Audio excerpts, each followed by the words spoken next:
November 24th, 1971, the day before Thanksgiving. On a cold, rainy afternoon in Portland, Oregon, a man wearing a black suit and sunglasses strolls into Portland International Airport. He buys a one-way ticket for Flight 305, just a 30-minute flight to Seattle, Washington. He pays in cash. The name on his ticket, Dan Cooper, or, as the world would later come to know him, D.B. Cooper.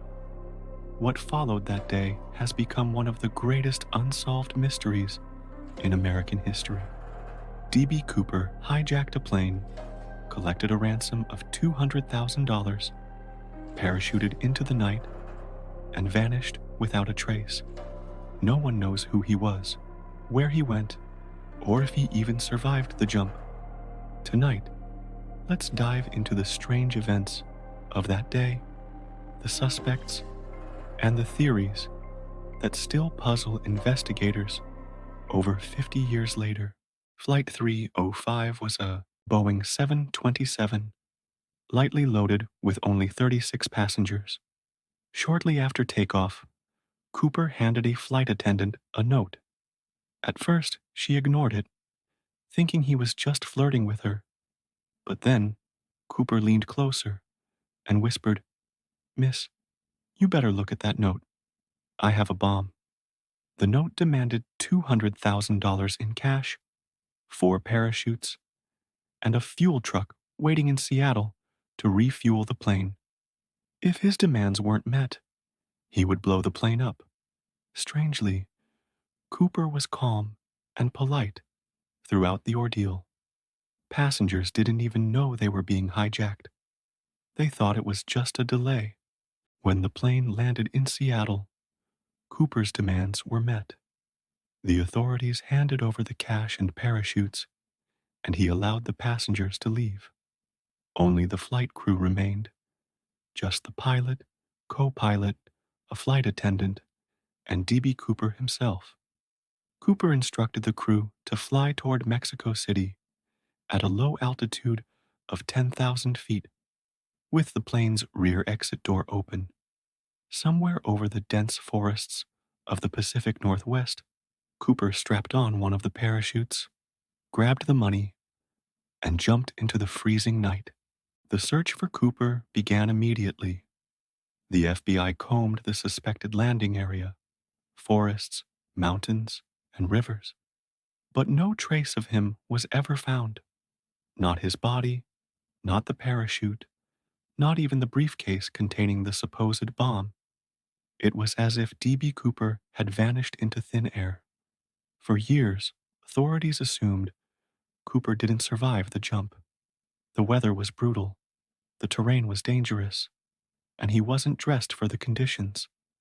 But if he did perish, where was his body? In 1980, nearly a decade later, a young boy discovered several bundles of cash along the Columbia River, totaling $5,800. The serial numbers on the bills matched the ransom money given to D.B. Cooper. But there was no sign of the rest of the cash, or Cooper himself. Over the years, the FBI pursued hundreds of suspects, but no one was ever officially charged. Let's take a look at some of the most intriguing ones. First, there was Richard Floyd McCoy, a Vietnam veteran and former hijacker. McCoy's crime was eerily similar to Cooper's. He hijacked a plane just months after the Cooper heist, demanded ransom, and escaped with a parachute. But McCoy didn't fit the description perfectly, and he had an alibi for the day of Cooper's crime. Another suspect was Kenneth Christensen, a former paratrooper and flight attendant. Christensen's brother claimed Kenneth made a deathbed confession about something he couldn't talk about, but investigators never found solid evidence linking him to the crime. Then, there's the theory that D.B. Cooper didn't survive the jump at all. Some believe he was an inexperienced jumper who panicked mid-air. others think he might have lost the money during the fall, with some of it eventually washing up on the riverbank years later. In 2016, after 45 years of searching, the FBI officially closed the D.B. Cooper case. They admitted that they might never solve the mystery, but that hasn't stopped amateur sleuths from trying. New theories pop up all the time, and the fascination with Cooper has only grown over the years. Did Cooper survive the jump and start a new life under a different name? Was he a skilled criminal who pulled off the perfect heist? Or was his daring escape nothing more than a fatal stunt that ended deep in the woods, with his secret lost forever? And so, the legend of D.B. Cooper lives on, a man who slipped through the cracks of history, taking with him $200,000 and a mystery that has baffled the world for over 5 decades. What do you think happened that night? Was Cooper a mastermind who got away, or just a desperate man with a dangerous plan? Let me know your thoughts in the comments below. Until next time, sleep well, and remember, some mysteries are never meant to be solved. Thanks for watching.